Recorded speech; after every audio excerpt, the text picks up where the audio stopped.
Welcome to this new Addon Spotlight. It's here, the Concorde from DC Designs. Already some preview videos were released, but now it's finally there, so you can go to the DC Designs website and download and buy your own copy, because you need to pay for it. But the price is, I would say, pretty decent for this nice aircraft. So by default it comes with 4 liveries. One is the British Airways, the other one is the Air France, then we've got another British Airways, and we've got the Singapore Airlines. This looks like a little bit more modern one compared to this one. There's unfortunately no description, but probably it's somewhere described in the manual what kind of aircraft this is. So I'm gonna take off, or we're gonna take off from JFK. But first we're gonna have a look at the aircraft itself. So I'm gonna press fly, but since this takes some time, right, let's have a look at some of the other things. So in the community folder, where it by default will be installed, you will find a lot of information, including the documents folder. In the documents folder, you will find, I would say, both the flight plans, right, which you can use to directly import into the MCDU of the aircraft, but also the DC Designs Concorde manual. So I already opened it, as you can see, and yeah, this is, I would say, pretty nice manual which describes how to do all kind of things, right? It gives you a description of the aircraft itself. It gives you performance. It gives how to re-download it for tech support. It gives you a walk around, right? That's just a walk around, not, I would say. Oh, that's a workaround, right? How to fix an issue? No, the walk around is just describing how the aircraft looks like, what the information is, what kind of engine types are there. So a lot of interesting information. Then we've got the flight deck guide, also moving around it, followed by an explanation of all the tools which are available in the aircraft, followed by the auto throttle, the autopilot, the flight director, and the datum adjustment, and the navigator selectors, and then of course the overhead panel and the overhead forward panel. You can see a lot of panels. Then we've got an explanation about the artificial horizon, the horizontal situation indicator, and many more instruments which are there, right? So you can see tons of stuff is already there. So if we continue to scroll down, you will find eventually also the engineer's panel, the cabin pressure, and also the different options when you need to set which option. Continuing. Oh, this was it. Was it this what I was looking for? No, this was the cooling system, and then more systems. You can see it's, I would say, it's amazing all the work they did, right? Besides, of course, creating the aircraft, they also created, I would say, a really nice manual. But what I was looking for, which is this part, of course. Getting started, right?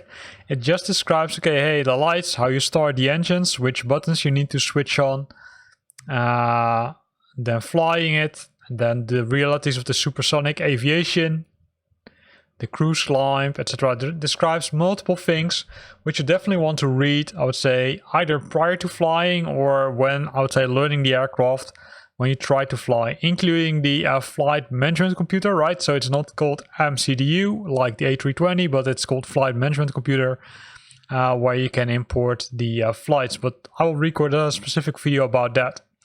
So let's see if it already has loaded. Well, you can see it is. So some weird things are sometimes happening, including this one. So we are in the aircraft. So let's start from the outside, right? So let's go to the outside and then have a look at it. So this is the aircraft, right? You can see it's really big.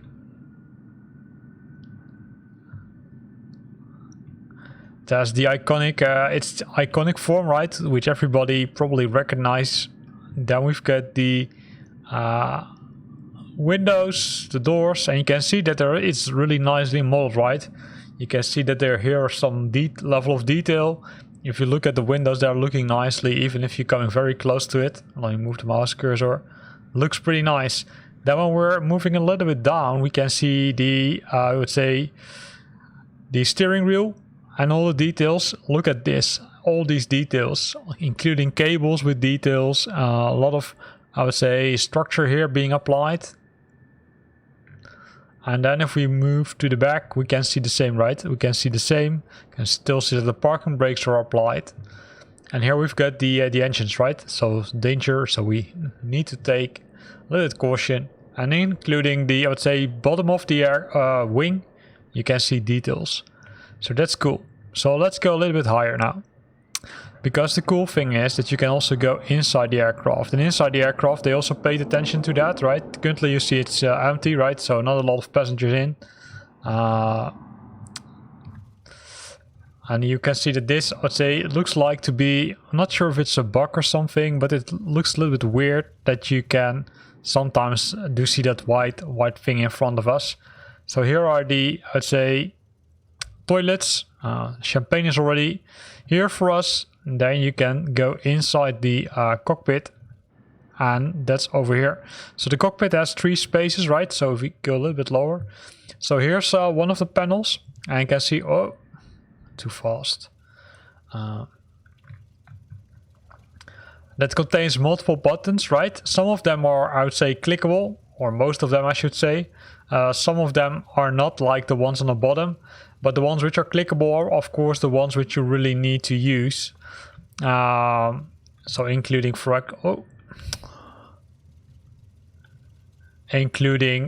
example, the air bleed control for the engines. What do we have here? The standby inlet. And luckily enough, right, the text or the hover text works perfectly, right? So you can also see what the button is for. So when we move to this position, we can see all the instruments. Let me move a little bit lower. Oh, a little bit, I said. Well, let's then do it with the mouse. Let's go inside the cockpit in that case. So here we see also a lot of buttons, right? Including the hydraulics, the cockpit door, which you can lock or unlock. You can do ground call on or off. Fasten the seat belts, of course, on and off. All the lightning buttons are here. The auto ignition systems to ignite the engines are here. The fuel controls to switch off the fuel. Then here we have the stabilizers, which is probably really useful in this kind of aircrafts. The blue inverter selector, not sure what it's used for. I still need to read the manual, right? I just bought it. The anti-stall mode, several other lights which are over here, and these are the warning lights, right? So if we look down here, we can or we can't open the window. Probably also not wise to do. Here we've got the glare shield, the brightness, the lightning, and again the lightning, some buttons over here. Then set the radar to weather and change the weather or the Andes max range mode. Here we've got the yoke, and then in front of us all the instruments, right? Some of them are inoperative, right? You can't use them, but here you can see the airspeed in knots, the max speed, the navigation systems. Over here, the altitude. Here also some instruments which we could use nicely, right? The virtual horizon. All the engine systems or all the engine displays are noted here, right? The EGT, the fuel, the N1s, the N2s. Here we have got all the things related to the Autopilot, which is here. And of course the swap 1 and 2. So this is the radio. And here's a button which lets you move from INS to GPS. So probably that's VOR to GPS. Then if we move over there to the co-pilot seat, we can see some other interesting displays, including the flaps. So the flaps are controlled here. And the co-pilot has the same systems as we have as the pilot. Except these ones are unique, right? We don't have them. Then here's the board computer, right? The flight management computer, including some other buttons here. So it looks really nice, right? So then you might say, okay, hey, but if I look at the PMDG or the Aerosoft, those are far more advanced, right? It looks far more nicer. Well, keep in mind that the price for those aircraft is, I would say, also a little bit higher. For example, in euros, this one is only 35 euros, which from my point of view isn't that expensive if you have an aircraft like this, right? So I do also expect that there will be some updates in the future which will enhance certain pieces. So pretty nice. Say both inside and outside, right? Even looking at the detail here of the roof, looks pretty nice. So let's see if we can start the engines. Slides.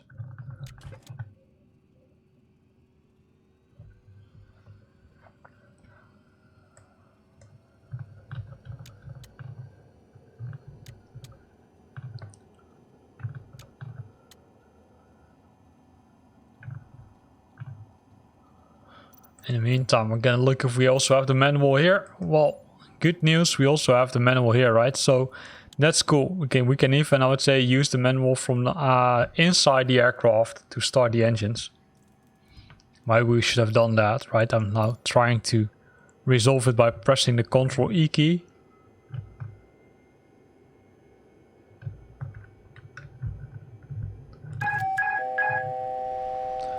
Looks like some things are starting to happen. We need to give it some time, right? With our jet engines.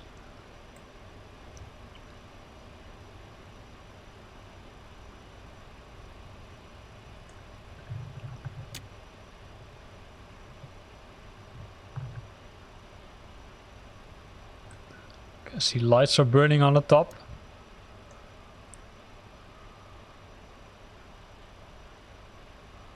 So let's have a look at the flight management computer in this case. So let's hide the yoke, right? So because that one is not very useful for now. And here we can see the menu, right? So you can go to the menu, then you can go to the position to make sure that your position is set correctly. So that's done here. You can easily move to the next page, right? You can press right, that's going to the next page, and up and down to move, I would say up and down. In this case, I don't expect that up and down will work because we need to go from left to right. You can see that the engine, right? And so maybe you looked at this gauge, right? It's started to increase massively. So the FPL or the F-plan, flight plan, the direct twos, the perf init, right, to do the takeoff, set the V1, the V2, and the VR, the transition altitude, the runway which we're going to use.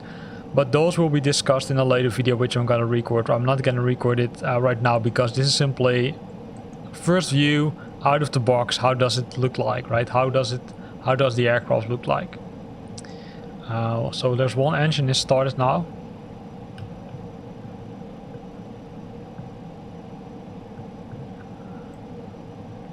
That's cool. I was also hoping that the other ones would start a little bit quicker.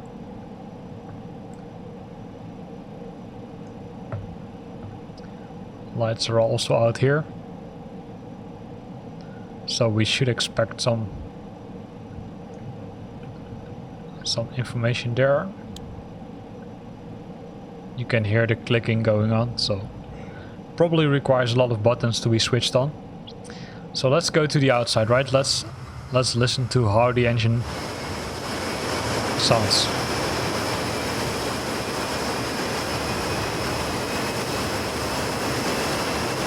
You can even see the heat, right, coming out of the engines.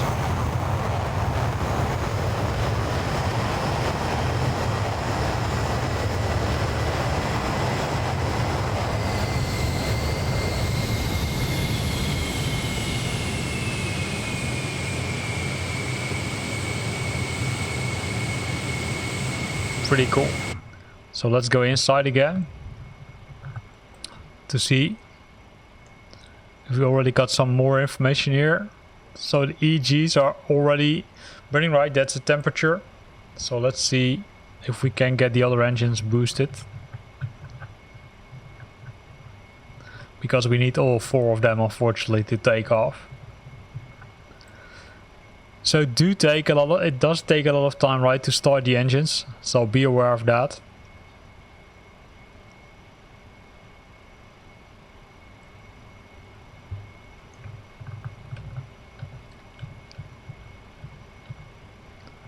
So here goes engine 3.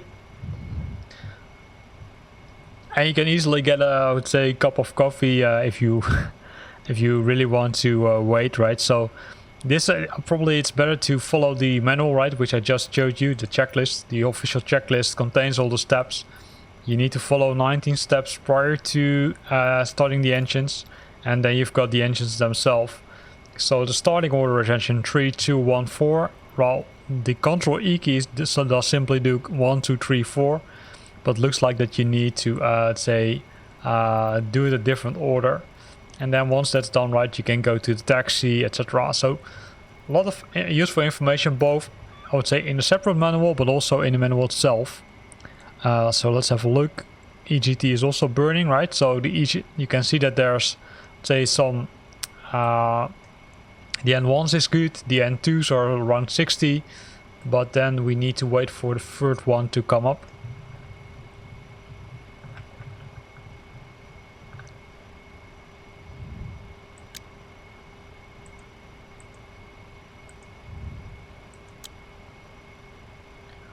So let's see, let's wait. Everything is green, right? So that's good.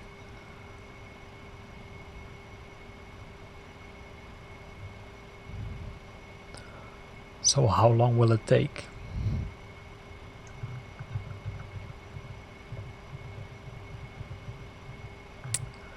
There it goes. So in the meantime, we're gonna have a look at the autopilot shortly, right? So the autopilot, there's the auto throttle option, which allows you to either set an IS hold or a Mac hold, and it can be controlled using this button, right? You can move it around nicely. The auto throttle options are here, so 1 and 2. You've got the flight director over here.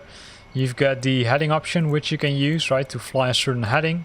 So let's set it to what is it, 330 for example. You can also define the VOR or the localizer. This one is, let's say, looks a little bit weird. I'm still trying to figure out how it really works, because you can simply turn around the button completely. So I need to figure out how it really works. Didn't have time to look at it yet. Then we've got the pitch hold, the auto land on or off, right? That is an auto land option. The go round option, of course, the turn level mode, which levels the aircraft. And then we've got the heading mode, which we can set to on, then we'll simply fly in this specific direction. Then we've got the turn lock mode on, so that's the lock or the VOR mode. As we all know from the I would say other aircrafts, it's using the pre-programmed flight as a navigation thing, or as navigation guidance. And turn heading select on. So this is heading select, right? So here it says, okay, hey, let's select the heading, and then it will turn into that course. Here it will simply hold the heading. Pitch hold, right? So the, I would say, the climbing rate, if I'm correct. The glide, turn the approach mode on, which is the approach mode. Then we got the Mac hold off. So this is the Mac hold, and this is Mac hold off. You can see that some of the buttons are there twice. Here we've got the IS mode. I think we also had it here, right? Yeah. So some of the buttons are duplicated, except the ones on this end, right? Because these are used to make sure that you, let's say, either put the aircraft in altitude hold mode or the autopilot alt acquired mode, right? So acquired, I think it simply means that it will climb to that specific altitude, and then what will level off. So let's see how that works if we're gonna fly. So I think everything is started, so everything is good to go. Yeah, let's give it a try, right? So never flew this one, so I'm really looking forward to it. So gonna increase the speed. Also remove the parking brakes, also helps.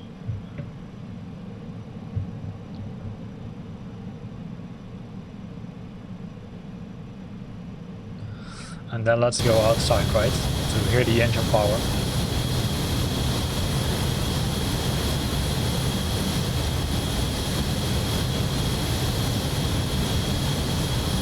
Watch out for the trucks.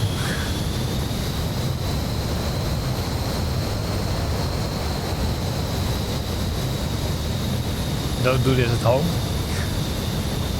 Try to navigate between two cars. And so you can see the, I would say, level of detail, right? You can see the, I would say, air, which is, I would say, pretty hot, comes outside of the aircraft. There we see Joe Biden taking off.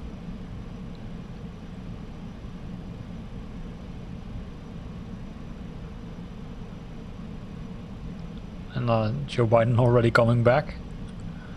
Pretty interesting. So right, I didn't ask for any permission to take off, right? So normally you would go to the ATC, ask for permission to take off, etc. But to speed up this process, because switching the engine on already took some time, I've skipped it for now.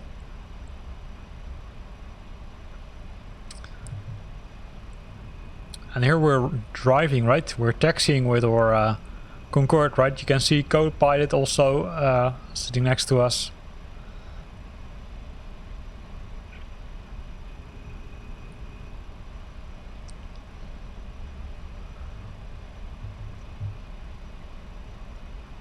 Here we're on runway for Lima.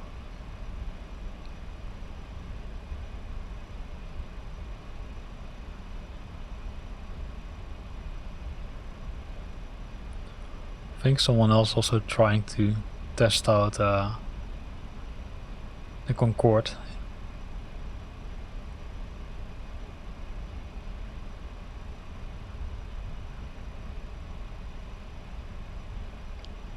We're now taxiing over the runway, right? Not always recommended to do that. Here we can see the aircraft now from the outside.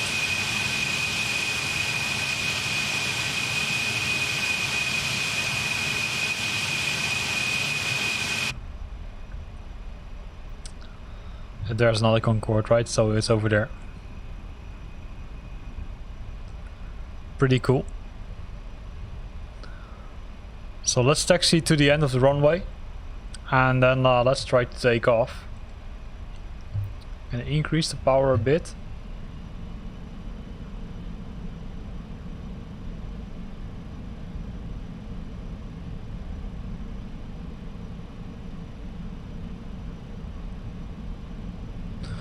So these are, I'd say I had once, I would say when I was looking at it, I saw that this piece came down of the aircraft. I'm not sure if that was, I would say, if that's normal. I didn't experience it after that, because I had to look once at the aircraft, I would say, when I just bought it, to see, okay, hey, does the work? And then this piece came down easily. I'm not sure if that's normal, but let's see.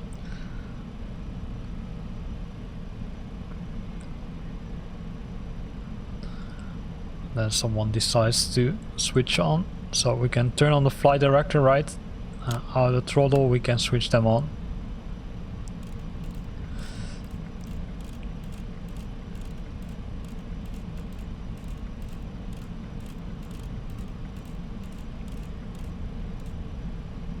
This is also really cool.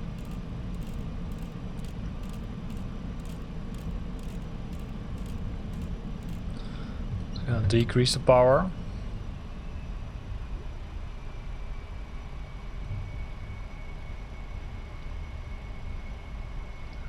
So we're gonna, to make the turn a little bit easier, we're gonna take a shortcut here.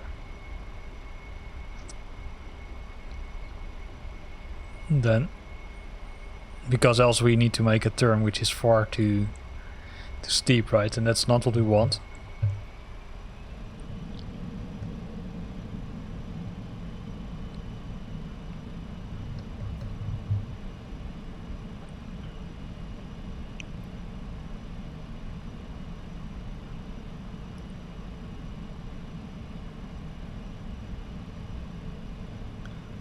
Everybody's still happy, looks like.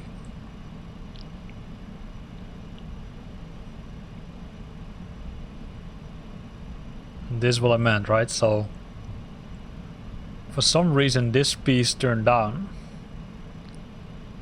I think it's normal, but it looks kind of weird. So let me know if you know that this is normal, because to me I thought, okay, hey, what's happening here?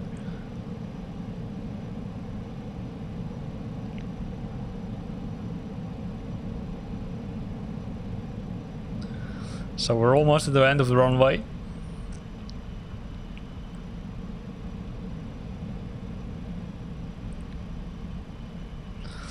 And then we can try to get it into the air.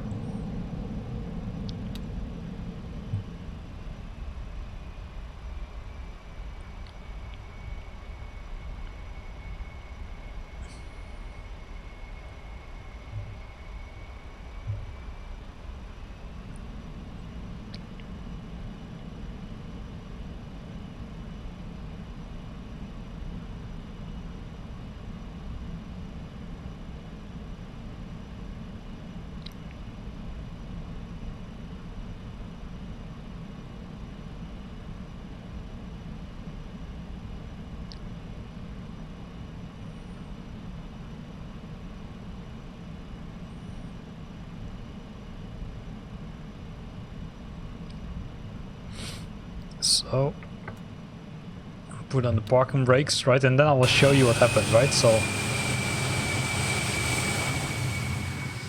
what you can see is that for some reason this piece has come down.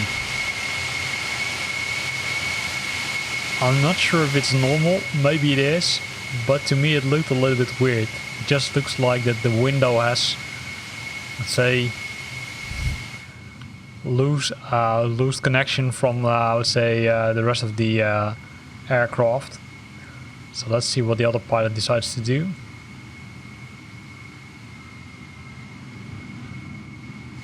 In the meantime, we can go to the back of the aircraft to see if everything is working right.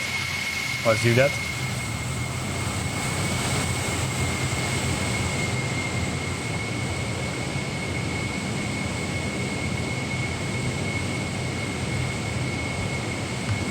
Works.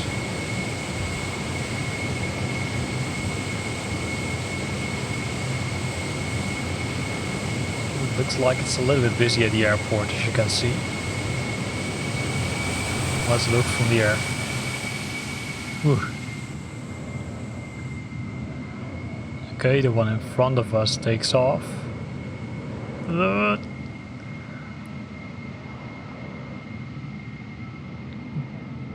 Oh, this almost goes wrong.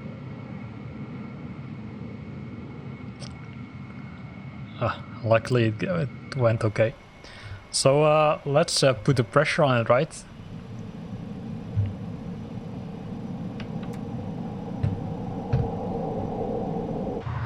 And we're gonna look from the outside also.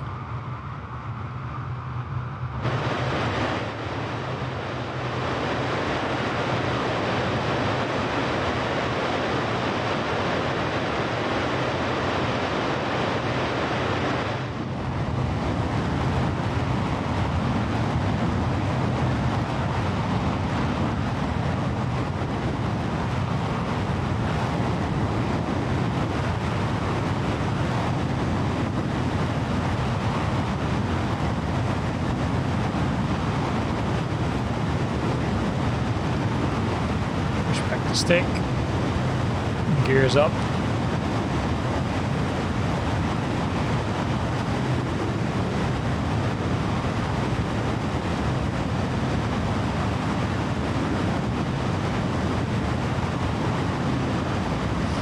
And there we go, right? So let's go inside the aircraft.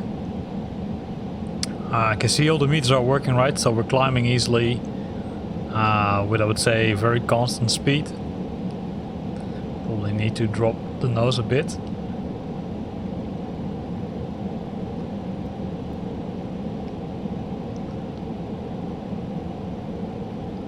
It looks like this is normal, right? So you can see now it's is closing for some reason. I need to figure out what it is.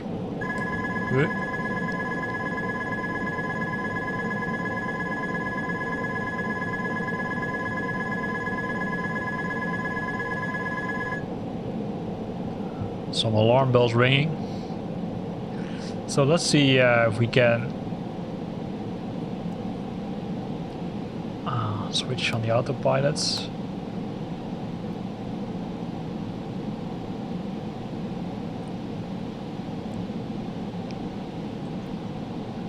Adding select mode.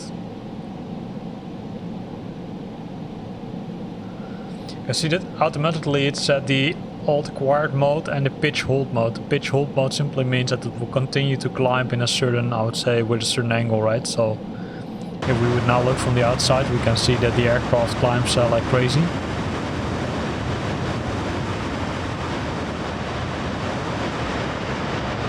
So let's keep an eye on the also on the speed, because the speed doesn't look that good.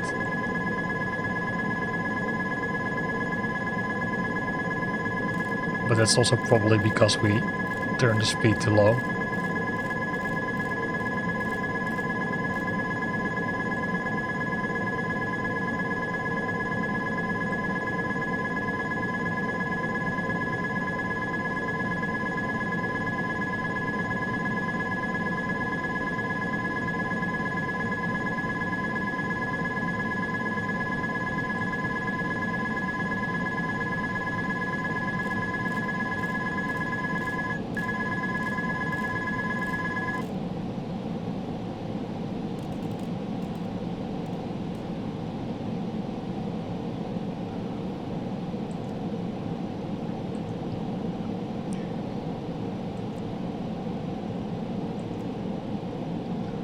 It's I would say it's a little bit searching. This is on, as it looks like. This is off, so this is on, I would expect. So sometimes it's confusing because it says off here and it says autopilot acquired off, acquired on. You can see that the aircraft is doing crazy stuff here.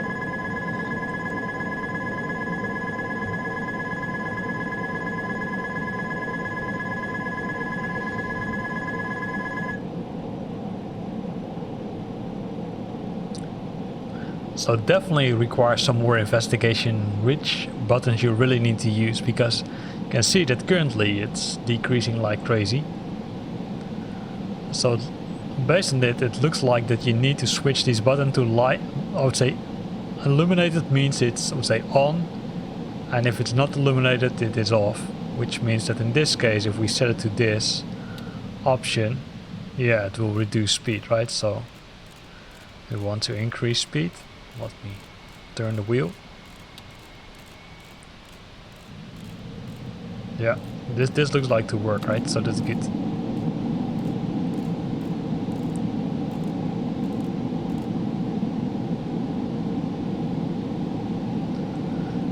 So in the meantime, right, everything changes, right? You can see the ground speed, you can see the miles. That's, I would say, for if you are using a beacon which allows both 4 and DME, I do expect, although here also the miles, the DME 1 and 2. Down here we've got the engines, so let's see if I can move around a bit. So here we can see the engines, engine parts. You see the autopilot. So if we move, let's say, back, then we can also look here where the, I would say, mechanician is, right? So here we can see also gauges are up. We're walking up, right? Numbers are changing continuously. I'd say I'm very impressed by how they modeled this aircraft.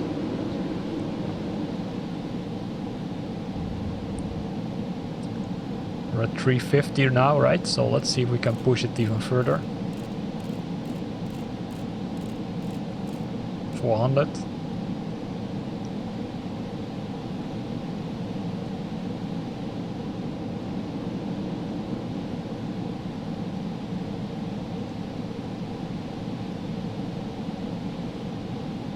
not sure if 400 will work because it's now on hold mode, so probably we need to switch to acquire mode. Yeah, that's the trick. So acquire mode is that you're gonna move to this specific position, and if you put it on hold, it will, let's say, stay in the original positions or at the current speed. The same is applicable for the alt acquired on, which means it will climb until it reaches 20,000 feet, but then it will probably go to altitude hold mode. You can also see that the same is applicable to the speed, so let's see if we can push it further. No, 400 is the max. You see, you can turn the button, but it doesn't continue to increase. In the meantime, we're above 17,000 feet. Meters are working nicely. You can see traffic avoidance is shown here. I'm not sure if this instrument works, to be honest. It looks pretty static, but maybe that's, I would say, something which will be developed in the future.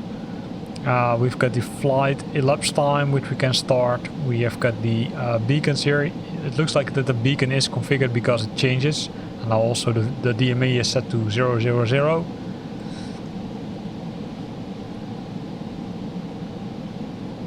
Here we can display the VOR deviation. These are all buttons which require some more investigation, and that, of course, let's say, we're flying. Keep in mind that we're flying, I would say, without really reading the manual, right? You would not do the same thing with a car, although a car might be a little bit different compared to an aircraft. But this is simply, I would say, hey, we're using it and without reading it. But probably I'm gonna go to the manual later today and then read some of the items and record some new videos about specific items in this nice Concorde aircraft. So we're flying right, everything is okay, except we forgot to switch on the lights, right? So let's do that. I think the lights were here, right?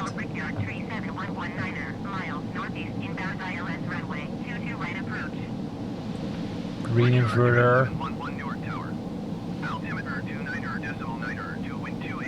Landing lights, taxi lights.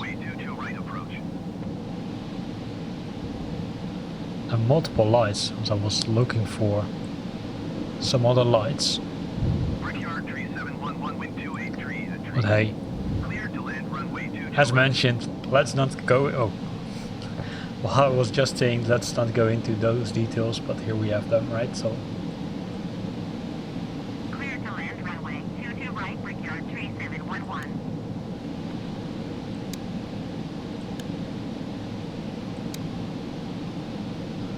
even call the steward. Nice feature. Right, now with lights. Looks a little more realistic. In the meantime, we reached the altitude of 20,000 feet. So really nice. So if we want to, let's say, change course, right, we can do it easily by changing it. For some reason, the heading stays on the heading tracking, which means that it will simply continue to adjust if you change the heading. That's not applicable to the altitude, right? If we change the altitude to, let's say, 30, then you really need to press the alt acquired, switch it to on, and then it will start to climb. You can see that this will directly changes. It will continue to climb until we meet that or hit that specific altitude which we configured. So here ends this, I would say, first look of the Concorde aircraft. I'm pretty impressed by it. Still need to find out some of the systems, how they're working. But hey, give me some time. Keep an eye on my channel for that. Here ends this video. I hope you liked it. If you liked it, then consider to use the like button. If you got questions or comments, then feel free to post them in the comment box below. And if you want to stay up to date about new videos I'm posting, then make sure that you're subscribing to my channel. Thanks for watching and see you next time.